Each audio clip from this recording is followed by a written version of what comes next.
യേശുവേ ദീമതീ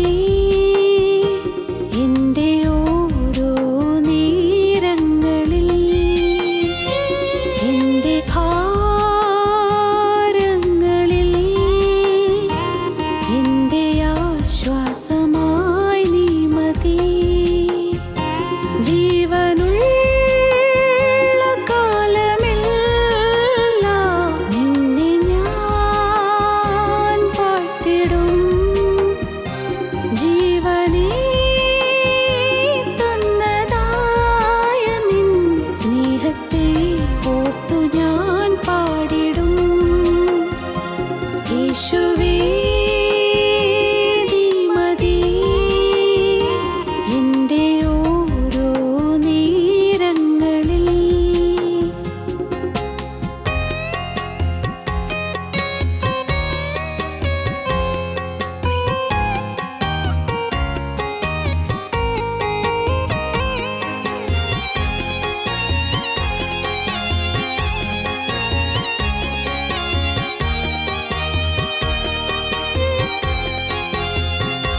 പാറയെ തടാകമായി തീർത്തു എൻ പേർക്കു നീ. പാറയെ തടാകമായി തീർത്തു എൻ പേർക്കു നീ. മാറയെ മധുരമായി തന്നു നിൻ കൈകളാ. മാറയെ മധുരമായി തന്നു നിൻ കൈകളാ. യേശുവേ ദീമതീ എൻ്റെ ഓരോ നേരങ്ങളിൽ.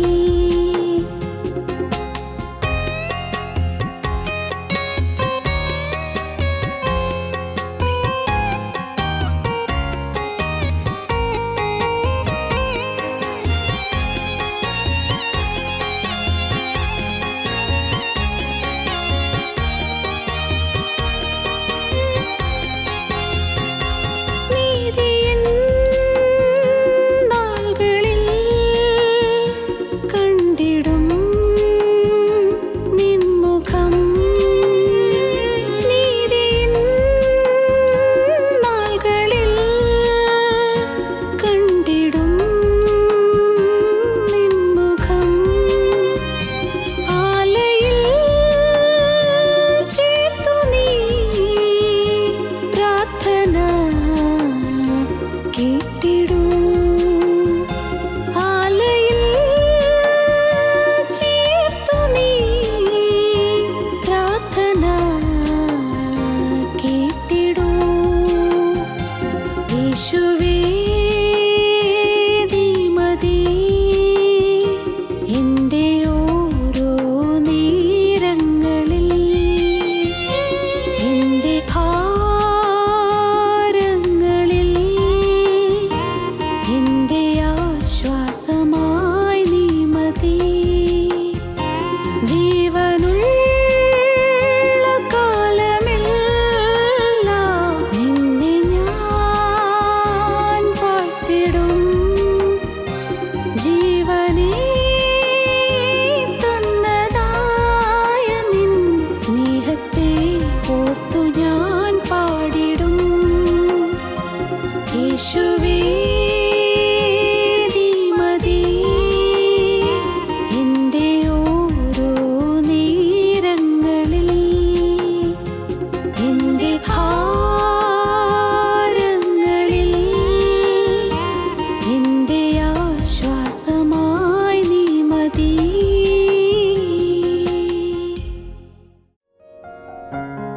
ഞങ്ങളും ക്രൂശിക്കപ്പെട്ട ക്രിസ്തുവിനെ പ്രസംഗിക്കുന്നു. ദൈവ തിരുനാമത്തിന് മഹത്വം ഉണ്ടാകട്ടെ. വെളിപ്പാട് പുസ്തകം 1-ാം അധ്യായം 3-ാം വാക്യം നമുക്ക് ആദ്യം വായിക്കാം. അവൻ ദൈവത്തിന്റെ വചനവും യേശുക്രിസ്തുവിന്റെ സാക്ഷ്യവുമായി താൻ കണ്ടതൊക്കെയും സാക്ഷീകരിച്ചു. ഈ പ്രവചനത്തിന്റെ വാക്കുകളെ വായിച്ചു കേൾപ്പിക്കുന്നവനും കേൾക്കുന്നവരും അതിലെഴുതിയിരിക്കുന്നത് പ്രമാണിക്കുന്നവരും ഭാഗ്യവാന്മാർ. സമയം അടുത്തിരിക്കുന്നു. ഈ പ്രവചനത്തിൻ്റെ വാക്കുകളെ വായിച്ച് കേൾപ്പിക്കുന്നവനും കേൾക്കുന്നവരും അതിലെഴുതിയിരിക്കുന്നത് പ്രമാണിക്കുന്നവരും ഭാഗ്യവാന്മാർ. സമയം അടുത്തിരിക്കുന്നു. ദൈവത്തിന് സ്തോത്രം. ഇതേ ആശയമുള്ള വചനം ഒടുവിലത്തെ അധ്യായത്തിലും കാണാം. 22-ാം അധ്യായം, വെളിപ്പാട് പുസ്തകം 22-ാം അധ്യായം 7-ാം വാക്യത്തിലും അത് തന്നെ കാണാം. ഇതാ ഞാൻ വേഗം വരുന്നു, ഈ പുസ്തകത്തിലെ പ്രവചനം പ്രമാണിക്കുന്നവൻ ഭാഗ്യവാൻ എന്ന് പറഞ്ഞു. ദൈവത്തിന് സ്തോത്രം. വചനം കേൾക്കുന്നവൻ ഭാഗ്യവാൻ, വചനം പറയുന്നവൻ ഭാഗ്യവാൻ, വചനം കേൾപ്പിക്കുന്നവൻ ഭാഗ്യവാൻ, വചനത്തിൽ എഴുതിയിരിക്കുന്നത് പ്രമാണിക്കുന്നവനും ഭാഗ്യവാൻ. ദൈവത്തിന് സ്തോത്രം. വചനത്തിൻ്റെ പ്രാധാന്യമാണ് ഇവിടെ ദൈവത്തിൻ്റെ പരിശുദ്ധാത്മാവ് നമുക്ക് കാണിച്ചു തരുന്നത്. അപ്പോസ്തലനായ പത്രോസ് ലേഖനം എഴുതുമ്പോൾ പറയും, രക്ഷയ്ക്കായി വളരുവാൻ വചനമെന്ന മായമില്ലാത്ത പാൽ കുടിപ്പാൻ വാഞ്ചിപ്പീൻ. വചനമെന്ന മായമില്ലാത്ത പാൽ കുടിക്കണം. വചനം, ഈ മായമില്ലാത്ത പാല്, ദൈവത്തിൻ്റെ വചനം നമുക്ക് എഴുതപ്പെട്ട് കിട്ടിയിട്ടുണ്ട്. ഈ വിശുദ്ധ ബൈബിൾ, വിശുദ്ധ വേദപുസ്തകം, ഇതിലെ ഓരോ വാക്കും ജീവനാണ്, ജീവൻ തുടിക്കുന്നവയാണ്. ഓരോ അക്ഷരവും ജീവനാണ്, ജീവൻ തുടിക്കുന്നു. ഈ തിരുവചനത്തിൽ നിന്ന് നമുക്ക് വായിക്കാൻ പലതും ഉണ്ടെങ്കിലും പലതും നമുക്ക് മനസ്സിലാവുകയില്ലായിരിക്കാം. സാരമില്ല, മനസ്സിലാകുന്നില്ലെങ്കിൽ പോലും അതിൽ ജീവൻ സ്പന്ദിക്കുകയാണ്, ജീവൻ തുടിക്കുകയാണ്, ചൈതന്യം പകരുകയാണ്. വചനം നാം വായിക്കുമ്പോൾ നമ്മുടെ ക്ഷീണങ്ങൾ മാറുകയാണ്. വചനം നാം ധ്യാനിക്കുമ്പോൾ നമ്മുടെ മ്ലാനതകൾ മാറുകയാണ്. വചനം നാം ധ്യാനിക്കുമ്പോൾ നമ്മുടെ ദുഃഖങ്ങൾ മാറുകയാണ്, നമ്മുടെ ഹൃദയ വിഷാദങ്ങൾ മാറുകയാണ്. നിങ്ങളിൽ പലർക്കും ഇത് അനുഭവമാണ് എന്ന് ഞാൻ കരുതട്ടെ. നിങ്ങളുടെ ജീവിതത്തിൽ നിങ്ങൾ ഈ വേദപുസ്തകം വായിച്ച് ശക്തി പ്രാപിച്ച അനുഭവങ്ങൾ നിങ്ങൾക്ക് പറയാൻ കാണാം.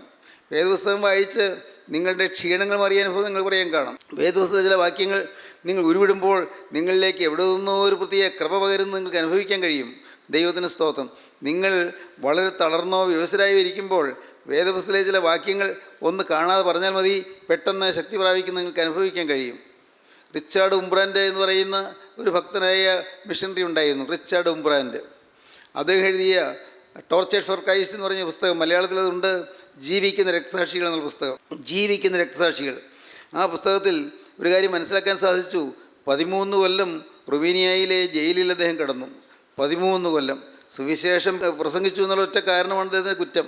സുവിശേഷം പ്രസംഗിച്ചു എന്നുള്ള ഒറ്റ കാരണം കൊണ്ട് അദ്ദേഹം ജയിലിൽ കിടന്നപ്പോൾ ഒട്ടേറെ പീഡകൾ സഹിച്ചു.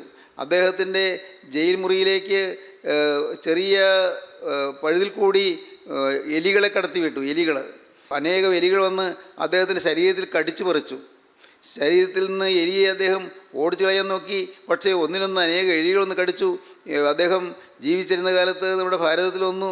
ഒരവസരത്തിൽ അദ്ദേഹം ഭാരതത്തിൽ വന്നപ്പോൾ ഇവിടെയുള്ള ദൈവമക്കളെ കാണിച്ചു കൊടുത്തു ശരീരത്തിൽ എലി കടിച്ച പാടുകൾ.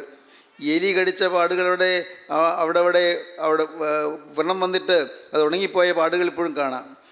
അദ്ദേഹം മരിച്ചുപോയി. പ്രിയപ്പെട്ടവരെ, അദ്ദേഹം അവിടെ ജയിലിൽ കിടന്നപ്പോൾ ഈ വലിയ പീഡയുടെ മധ്യത്തിൽ, ദുരിതത്തിൻ്റെ മധ്യത്തിൽ അദ്ദേഹത്തെ ഈ 13 കൊല്ലം നിലനിർത്തിയത് എന്താണെന്നറിയാമോ? വചനമാണ് നിലനിർത്തിയത്. ഈ വേദപുസ്തകത്തിലെ വാക്യങ്ങൾ ഉരുവിട്ടുകൊണ്ട് അദ്ദേഹം അവിടെ ഇരുന്നു. വേദപുസ്തകം കയ്യിലില്ല, പക്ഷേ വേദപുസ്തക വാക്യങ്ങൾ കാണാതെ അറിയാവുന്ന വാക്യങ്ങൾ അദ്ദേഹം ഉരുവിട്ടുകൊണ്ടേയിരുന്നു. അങ്ങനെ അദ്ദേഹം ശക്തി പ്രാപിച്ചു, അനുഗ്രഹം പ്രാപിച്ചു. അദ്ദേഹം വിശ്വാസം ത്യജിച്ചില്ല. വിശ്വാസം ത്യജിക്കാവുന്ന സന്ദർഭങ്ങൾ പലതും വന്നു, പക്ഷേ വിശ്വാസം ത്യജിച്ചില്ല. അതിന് കാരണം അദ്ദേഹത്തിന് ഈ വചനം ഉണ്ടായിരുന്നു ഹൃദയത്തിൽ. വചനം ഹൃദയത്തിലുണ്ടെങ്കിൽ നമുക്ക് ധൈര്യം ഉണ്ടാകും. വചനം ഹൃദയത്തിലുണ്ടെങ്കിൽ നമുക്ക് സമാധാനം ഉണ്ടാകും. വചനം ഹൃദയത്തിലുണ്ടെങ്കിൽ നമ്മുടെ ഹൃദയത്തിൽ എപ്പോഴും സന്തോഷം ഇങ്ങനെ ഉറന്നു പൊങ്ങിക്കൊണ്ടിരിക്കും. വചനം ഹൃദയത്തിലുണ്ടെങ്കിൽ എപ്പോഴും നമ്മിൽ നിന്ന് പ്രസന്നത കളിയാടിക്കൊണ്ടിരിക്കും. നമ്മിൽ നിന്ന് പ്രസന്നത, നമ്മുടെ മുഖം പ്രസന്നമായിരിക്കും, നമ്മുടെ ഹൃദയം പ്രസന്നമായിരിക്കും, നമ്മുടെ വാട്ടം മാറും, നമ്മുടെ ക്ലേശം മാറും, നമ്മുടെ ദുഃഖം മാറും, നമ്മുടെ അനർത്ഥങ്ങൾ മാറും. ദൈവത്തിന് സ്തോത്രം. വചനം ഹൃദയത്തിൽ പേറുക, വചനത്തെ വഹിക്കുക. വചനം വഹിക്കുക എന്ന് പറഞ്ഞാൽ, ഹൃദയത്തിൽ പേറുക എന്ന് പറഞ്ഞാൽ എന്താണ്? യേശു ക്രിസ്തുവിനെ നാം വഹിക്കുകയാണ്. വചനം നമ്മുടെ ഹൃദയത്തിലുണ്ടെന്ന് പറഞ്ഞാൽ അതിൻ്റെ അർത്ഥം യേശു ക്രിസ്തു നമ്മുടെ ചുമലിലുണ്ട് എന്നാണ്. പണ്ട് നൂറ്റാണ്ടുകൾക്ക് മുൻപ് കർത്താവായ യേശു ക്രിസ്തു ഹോശന്നാ ദിവസം കഴുതമേൽ വാഹനമേറി നടകൊണ്ടു. കഴുതമേൽ വാഹനമേറി യെരൂശലേം ദേവാലയത്തിലേക്ക് കർത്താവ് കടന്നു ചെന്നു. കർത്താവ് കഴുതമേൽ വാഹനമേറി പോയതുപോലെ യേശു ക്രിസ്തുവിനെ നമുക്ക് വഹിക്കാം. എങ്ങനെ? വചനം നമുക്ക് ഏറ്റുവാങ്ങുമ്പോൾ ക്രിസ്തുവിനെ നമുക്ക് ലഭിക്കുകയാണ്. ദൈവത്തിന് സ്തോത്രം. നിങ്ങൾ ധാരാളം വായിക്കണം വേദപുസ്തകം. നിങ്ങൾ ധാരാളമായി വായിക്കണം വേദപുസ്തകം. വേദപുസ്തകത്തിലെ വാക്യങ്ങൾ നിങ്ങൾ വായിക്കുകയും കാണാതെ പഠിക്കുകയും ചെയ്യണം. അങ്ങനെ നിങ്ങൾ പഠിച്ച് ഉരുവിട്ടുകൊണ്ടിരിക്കണം വേദപുസ്തകത്തിലെ വാക്യങ്ങൾ. ഏത് പ്രതിസന്ധി വരുമ്പോഴും, രോഗത്തിൻ്റെ അശാന്തി വരുമ്പോഴും, രോഗത്തിൻ്റെ വേദനകൾ വരുമ്പോഴും, മനസ്സിൻ്റെ ആകുലങ്ങൾ വരുമ്പോഴും, ജീവിതം വഴിമുട്ടിപ്പോകുമ്പോഴും എല്ലാം നിങ്ങൾ ഈ വചനം ഉരുവിടുക. വചനം ഉരുവിടുമ്പോൾ ഒരു ശക്തി നിങ്ങളിലേക്ക് പകരുന്നത് നിങ്ങൾക്ക് തന്നെ അനുഭവമാക്കാൻ കഴിയും. ദൈവത്തിന് സ്തോത്രം. ഇവിടെ ഒടുവിലത്തെ പുസ്തകം വെളിപ്പാട് പുസ്തകത്തിൻ്റെ ആദ്യത്തെ അധ്യായത്തിൽ പറയുന്നു, ഈ പ്രവചനത്തിൻ്റെ വാക്കുകളെ വായിച്ച് കേൾക്കുന്നവരും അതിലെഴുതിയിരിക്കുന്നത് പ്രമാണിക്കുന്നവരും ഭാഗ്യവാന്മാർ. സമയം അടുത്തിരിക്കുന്നു. ദൈവത്തിന് സ്തോത്രം. കാലം തീരാറായിരിക്കുന്നു, സമയം അടുത്തിരിക്കുന്നു എന്നുള്ള ആ വാക്ക് നാം കേൾക്കുമ്പോൾ എപ്പോഴും ഓർത്തുകൊള്ളണം. അതിൻ്റെ സമയം ഇപ്പോഴെന്ന് കർത്താവ് പറയുന്നില്ല, ഇന്നപ്പോഴാണെന്ന് പറയുന്നില്ല. ഈ ലോകം അവസാനിക്കാൻ പോകുന്നതാണ് പറയുന്നത്. ഈ ഭൂമി തകരാൻ പോകുന്നതാണ് പറയുന്നത്. ഇവിടെയുള്ളതെല്ലാം തകർന്ന് തരിപ്പണമാകാൻ പോകുന്നതാണ് പറയുന്നത്. നമുക്കറിഞ്ഞുകൂടാ എപ്പോഴാണ് സംഭവിക്കുന്നതെന്ന് നമുക്കറിഞ്ഞുകൂടാ. ഞാൻ ആവർത്തിച്ച് പറയുന്ന ആ വാക്യം ഇന്നും പറയട്ടെ. ആകാശം കൊടുമുഴക്കത്തോടെ ഒഴിഞ്ഞു പോകും, മൂലപദാർത്ഥങ്ങൾ കത്തി അഴിയുകയും ഭൂമിയും അതിലുള്ള പണികളും വെന്തുപോവുകയും ചെയ്യും. ഈ വാക്യം ഞാനത് ആവർത്തിച്ച് പറയാൻ കാരണമുണ്ട്. ഈ ഓരോ ദിവസം കഴിയും തോറും നാം ലോകത്തിൻ്റെ അവസാനത്തോടിങ്ങനെ അടുത്തുകൊണ്ടിരിക്കുകയാണ്.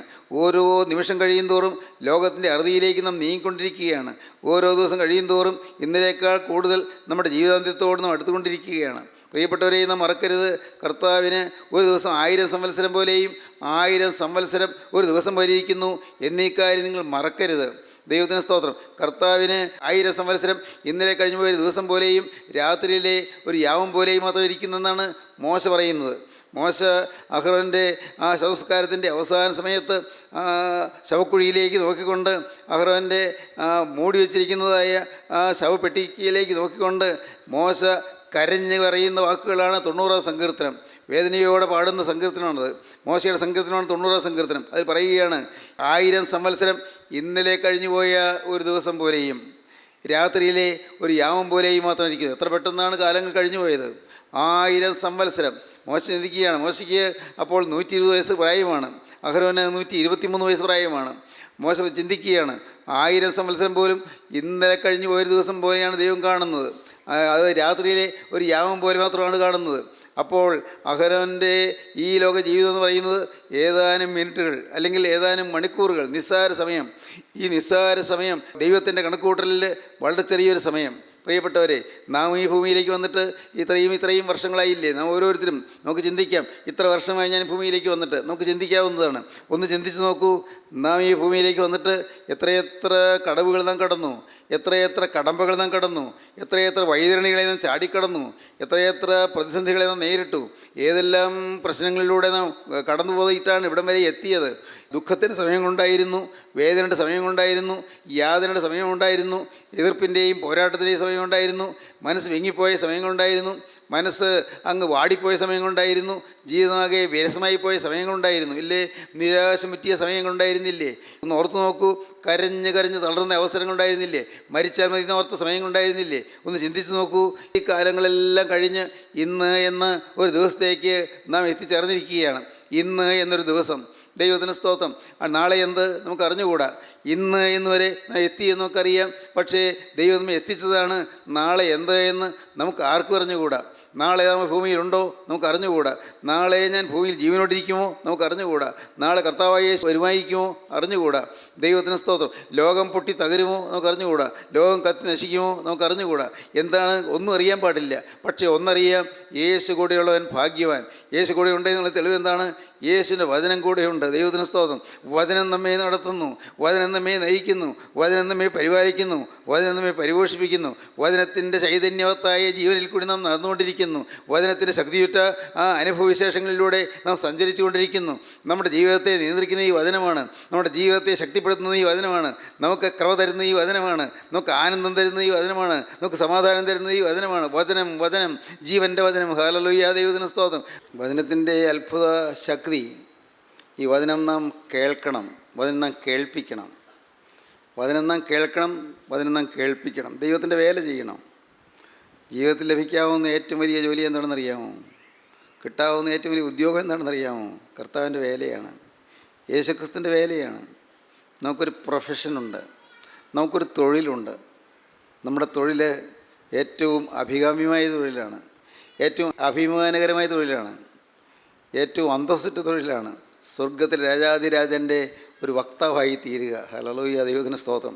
സ്വർഗത്തിലെ രാജാധിരാജാവിൻ്റെ ഒരു വക്താവായി തീരുക, യേശുക്രിസ്തുവിൻ്റെ വചനത്തിൻ്റെ ഒരു പ്രഘോഷകനായി മാറുക. ഹല്ലേലൂയ, ദൈവത്തിന് സ്തോത്രം. യേശുക്രിസ്തുവിൻ്റെ വചനത്തിൻ്റെ ഒരു പ്രസംഗകനായി മാറുക. വചനം കേൾക്കണം, വചനം കേൾപ്പിക്കണം. നാം വചനം കേൾക്കണം, നാം വചനം കേൾപ്പിക്കണം. വചനം അനേകർ കേൾക്കാൻ തക്കവണ്ണം കഴിവുള്ളതെല്ലാം നാം ചെയ്യണം. എന്തൊക്കെ ചെയ്യാൻ പറ്റും? ദൈവത്തിന് സ്തോത്രം. നമ്മുടെ പ്രിയപ്പെട്ട ദൈവമക്കൾ ചിലർ ഓരോ വീടുകളും കയറി ഇറങ്ങി സുവിശേഷം കൊടുക്കുന്നു. ഭവനം തോറും സുവിശേഷം പറഞ്ഞു കൊടുക്കുകയാണ്. ഭവനം തോറും കയറി ഇറങ്ങി അനുഭവത്തോട് ചേർത്ത് വചനം കൊടുത്ത് അനേകർക്ക് സുബോധം കൊടുത്തുകൊണ്ടിരിക്കുകയാണ്. ദൈവത്തിന് സ്തോത്രം. അതൊരു വലിയ ശുശ്രൂഷയാണ്. ഒരുപക്ഷേ ഈ സ്റ്റേജിൽ നിന്നുള്ള പ്രസംഗത്തേക്കാൾ എത്രയോ മഹത്തായ ശുശ്രൂഷയാണ്. ഭവനം തോറും കയറി ചെന്ന് അവരിൽ നിന്ന് യാതൊരു പ്രതിഫലവും വാങ്ങാതെ, ഒരു 10 പൈസ പോലും വാങ്ങാതെ, കൊടുത്തിട്ട് പോലും വാങ്ങാതെ ദൈവത്തിൻ്റെ കൃപയാൽ ദൈവത്തിൻ്റെ വചനം നിസ്വാർത്ഥമായും നിഷ്കളങ്കമായും കൊടുത്തുകൊണ്ടിരിക്കുന്നു. ദൈവത്തിന് സ്തോത്രം. വേല എന്താണ്? നിസ്വാർത്ഥമായ വേല, നിഷ്കളങ്കമായ വേല. ദൈവത്തിൻ്റെ വലിയ നാമം മഹത്വപ്പെടും. സൗജന്യമായി നിങ്ങൾക്ക് ലഭിച്ചു, സൗജന്യമായി കൊടുപ്പീൻ. പ്രിയപ്പെട്ടവരെ, ഈ വേല നിങ്ങൾ വളരെ ശക്തമായി ചെയ്യേണ്ടിയിരിക്കുന്നു. നിങ്ങളെ എന്തൊക്കെ സാധിക്കും, എങ്ങനെയല്ല ഓടാൻ പറ്റും. ദൈവത്തിന് സ്തോത്രം. ദൈവത്തിൻ്റെ വലിയ നാമം മഹത്വപ്പെടും. ദൈവത്തിൻ്റെ വേല ചെയ്താൽ ആരോഗ്യകരവുമാണ്, ആരോഗ്യ സംവർദ്ധകമാണ്. നിങ്ങൾക്ക് മനസ്സിലായോ? ദൈവത്തിൻ്റെ വേല ചെയ്താൽ ആരോഗ്യം കൂടും. ദൈവത്തിൻ്റെ വേല ചെയ്താൽ ഈ ശരീരത്തിൽ കൂടിയല്ലേ വചനം ഒഴുകുന്നത്. അതുകൊണ്ട് വചനം ദൈവത്തിൻ്റെ തീയല്ലേ, വചനം ദൈവത്തിൻ്റെ ആത്മാവല്ലേ. ആത്മാവ് ഈ ശരീരത്തിൽ കൂടി ഒഴുകുമ്പോൾ അപ്പോഴുണ്ട് ശരീരത്തിലേക്ക് ശക്തി പകരുകയാണ്. സ്വർഗത്തിൻ്റെ ശക്തി ഈ ശരീരത്തിലൂടെ പകരുകയാണ്. അപ്പോൾ ശരീരത്തിന് ആവശ്യമുള്ളത്ര ആരോഗ്യവും ശക്തിയും കരുത്ത് ലഭിക്കുകയാണ്. ശരീരത്തിന് പോലും മനസ്സിന് ശക്തി ലഭിക്കുന്നു, ഓർമ്മശക്തി തെളിയുന്നു, നല്ല ജ്വലിക്കുന്ന ബുദ്ധിശക്തിയായിത്തീരുന്നു. ബുദ്ധിശക്തി നല്ല ജ്വലിക്കുന്ന ബുദ്ധിശക്തിയായിത്തീരുന്നു. മാത്രവുമല്ല, നമ്മുടെ ബുദ്ധി തെളിയുന്നു, നമ്മുടെ ഓർമ്മ തെളിയുന്നു, നമ്മുടെ ധാരണാശക്തി തെളിയുന്നു, നമ്മുടെ കഴിവുകൾ വർദ്ധിക്കുന്നു. ദൈവത്തിന് സ്തോത്രം. നാം നല്ല നൈപുണ്യം നേടുന്നു. സ്കിൽ, നല്ല നൈപുണ്യം, നല്ല പ്രവർത്തന നൈപുണ്യം നേടുന്നു. പ്രവർത്തന സ്കിൽ, പ്രവർത്തനത്തിനുള്ളതായ പ്രാവീണ്യം നാം നേടുന്നു. എങ്ങനെ? വചനം നമ്മിലൂടെ പ്രസരിക്കുന്നത് കൊണ്ട്. വചനത്തിൻ്റെ പ്രസരണം. ദൈവത്തിന് സ്തോത്രം. ഇന്ന് ഇത് കേട്ടുകൊണ്ടിരിക്കുമ്പോൾ നിങ്ങൾക്കറിയരുതോ നിങ്ങളുടെ ഉള്ളിൽ കൂടി ഒരു ചലനം നടക്കുന്നത്? നിങ്ങൾക്കറിയരുതോ ഈ വചനം നിങ്ങളുടെ ശരീരത്തിൽ തൊട്ടുരുമി പോകുമ്പോൾ, വചനം നിങ്ങളുടെ ശരീരത്തിൽ തൊട്ടുരുമി കടന്നു പോകുമ്പോൾ യേശുക്രിസ്തു നിങ്ങളുടെ അരികത്തൂടെ പോകുന്നതെന്ന് നിങ്ങൾക്ക് അനുഭവിക്കാൻ സാധിക്കുന്നു. നിങ്ങൾ പലരും ഇത് അനുഭവിക്കുന്നുണ്ടാകും. ക്രിസ്തു നിങ്ങളുടെ അരികത്തേക്ക് വരികയാണ്. ക്രിസ്തുവിൻ്റെ അരികത്ത് വന്ന് തൻ്റെ തൃക്കരം നിങ്ങളുടെ നേരെ നീട്ടുകയാണ്. ക്രിസ്തുവിൻ്റെ കരങ്ങളിലേക്ക് നിങ്ങളുടെ ജീവിതം നിങ്ങൾ വെച്ച് കൊടുക്കുകയാണ്. എന്തൊരു അത്ഭുതകരമായ കാര്യം പറയുന്നത്. ക്രിസ്തുവിൻ്റെ തൃക്കരങ്ങളിലേക്ക് ജീവിതം വെച്ച് കൊടുക്കുന്നു. മെനഞ്ഞവൻ്റെ കൈകളിലേക്ക് സൃഷ്ടി തൻ്റെ ജീവിതം ഏൽപ്പിച്ചു കൊടുക്കുന്നു. ദൈവത്തിന് സ്തോത്രം. സൃഷ്ടാവ് കൈനീട്ടി വാങ്ങുന്നു, സൃഷ്ടാവ് വാഴ്ത്തുന്നു, സൃഷ്ടാവ് ശുദ്ധീകരിക്കുന്നു. എൻ്റെ കർത്താവിന് സ്തോത്രം. എന്തൊരു മഹാഭാഗ്യം. സൃഷ്ടാവ് കൈനീട്ടി വാങ്ങുന്നു. അന്ന് 2000 വർഷം മുൻപ് ബേസതായാലും മലഞ്ചെരുവിൽ കർത്താവ് ഇങ്ങനെ എല്ലാവരെയും നോക്കി. 5000 കണക്കിന് പുരുഷന്മാർ തന്നെയുണ്ട്, അതിലേറെ സ്ത്രീകളുണ്ട്, അതിലേറെ കുട്ടികളുമുണ്ട്. ഈ കണ്ട വലിയൊരു പുരുഷാരം, നാനാദേശങ്ങളിൽ നിന്ന് വന്നവർ, യേശുക്രിസ്തുവിൻ്റെ അരികത്ത് വന്നവർ ആവശ്യക്കാരായി വന്നവരാണ്. അവർ രോഗം സൗഖ്യം കിട്ടുന്നതിന് വേണ്ടി വന്നവരാണ്. അവർ ഹൃദയത്തിന് ഒരു ആശ്വാസം കിട്ടാൻ വേണ്ടി വന്നവരാണ്. അവർ സമാധാനം തേടി വന്നവരാണ്. ഈ കണ്ട ആളുകൾ നാനാദേശങ്ങളിൽ നിന്ന് വന്നുകൂടിയിരിക്കുന്നു. ബേസതായാലും മലഞ്ചെരുവിൽ അങ്ങ് തിങ്ങിക്കൂട്ടിയിരിക്കുന്ന വലിയൊരു ജനം. കർത്താവ് നോക്കി. കർത്താവ് പറഞ്ഞു, 3 ദിവസമായല്ലോ ഇവർ വന്നിട്ട്. ഈ ജനം 3 ദിവസമായി എൻ്റെ കൂടെ പാർക്കുന്നു. അതൊന്നും കഴിക്കാതല്ലേ ഇരിക്കുന്നത്? ഭക്ഷണമൊന്നും കഴിച്ചില്ലല്ലോ. വചനം കൊടുത്തു, അവർക്ക് വചനം തൃപ്തിയായി. പക്ഷേ ഭക്ഷണം കഴിക്കണ്ടേ? ശരീരത്തിന് ആവശ്യമുള്ള ഭക്ഷണം വേണ്ടേ? കർത്താവ് പറഞ്ഞു, ഫിലിപ്പോസിനെ വിളിച്ചു. ഫിലിപ്പോസേ, ഇത് നിൻ്റെ നാടല്ലേ? നിൻ്റെ നാട്ടിൽ ഞങ്ങൾ വന്നിരിക്കുകയല്ലേ? ഇവർക്ക് ഭക്ഷിപ്പാൻ കൊടുക്കണമല്ലോ. ഫിലിപ്പോസ് അമ്പരപ്പിലായി. കർത്താവേ, അത് അസാധ്യമാണ് കേട്ടോ. ഇത്രയും പുരുഷാരത്തിന് അപ്പം കൊടുക്കാൻ നോക്കിയാൽ നമ്മൾ എവിടെ നിന്ന് വാങ്ങും? ഇത് സാധിക്കുന്ന കാര്യമല്ല കർത്താവേ. അവരെ പറഞ്ഞു വിട്ടാൽ അവരെത്രയും വീട്ടിൽ പോയി കഴിക്കട്ടെ. ദൈവത്തിന് സ്തോത്രം. ഫിലിപ്പോസിന് പറയാം, പക്ഷേ സൃഷ്ടാവിനത് കേട്ടുകൊണ്ടിരിക്കാൻ പറ്റുകയില്ല. ഫിലിപ്പോസിന് പറയാം, അവർ വേഗം പറഞ്ഞുവിടാൻ ഫിലിപ്പോസിന് പറയാം. പക്ഷേ സ്വർഗത്തെ ദൈവത്തിന് അതങ്ങനെ വേഗം പറ്റുകയില്ല. കർത്താവ് ജനത്തെ നോക്കി അങ്ങ് അല്പം വിതുമ്പലോടെ നിന്നു. കർത്താവിൻ്റെ കണ്ണ് പയ്യെ നിറയുന്നുണ്ടോ? ഈ ജനത്തിന് ആഹാരം കൊടുക്കണമല്ലോ.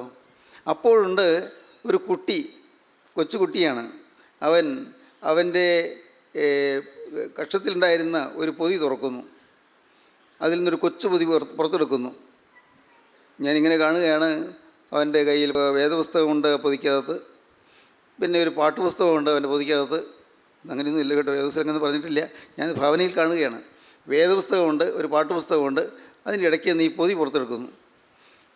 അവൻ ആ പൊതി ഇങ്ങനെ പയ്യെ വിടർത്തുന്നു. 5 അപ്പവും 2 മീനുമുണ്ട്. 5 അപ്പവും 2 മീനുമുണ്ട്.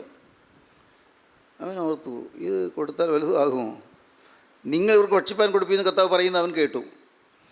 അവനെ ബേസൈതക്കാരനാണ് താനും. ഇവർക്ക് ഭക്ഷിപ്പാൻ കൊടുപ്പീന്നാണ് കർത്താവ് പറഞ്ഞത്. എവിടെ നിന്ന് കൊടുക്കും? ഇത് കൊടുത്താൽ കർത്താവ് സ്വീകരിക്കുമോ? എന്താകും? മറ്റുള്ളവർ പക്ഷേ പരിഹസിക്കുമോ? നീ എന്നെ കാണിച്ചത് വെട്ടിത്തം കാണിക്കുന്നോ? 5000-ലേറെ പുരുഷന്മാർ തന്നെയുണ്ട്, അവർക്ക് ഇത് നീ കൊടുത്താൽ എന്തൊരു മണ്ടത്തരമാണ്. നിനക്കെന്താ ഇങ്ങനെ തോന്നാൻ കാരണം? പക്ഷേ ആളുകൾ കളിയാക്കുമോ? കർത്താവ് സ്വീകരിക്കുമോ? അവനിങ്ങനെ ആ പൊതി പയ്യെ വിടർത്തിയ പൊതി ഇങ്ങനെ കയ്യിൽ വെച്ചുകൊണ്ട് അവൻ യേശുവിൻ്റെ മുഖത്തേക്ക് നോക്കും, പിന്നെ പൊതിയിലേക്ക് നോക്കും, പിന്നെ തിരിഞ്ഞ് ജനത്തെ നോക്കും, പിന്നെയും ഒരു ചുവട് മുന്നോട്ട് വയ്ക്കും, പിന്നെ വീണ്ടും ഒരു ചുവട് പുറകോട്ട് വയ്ക്കും. അങ്ങനെ വിഷമിച്ച് നിൽക്കുകയാണ്.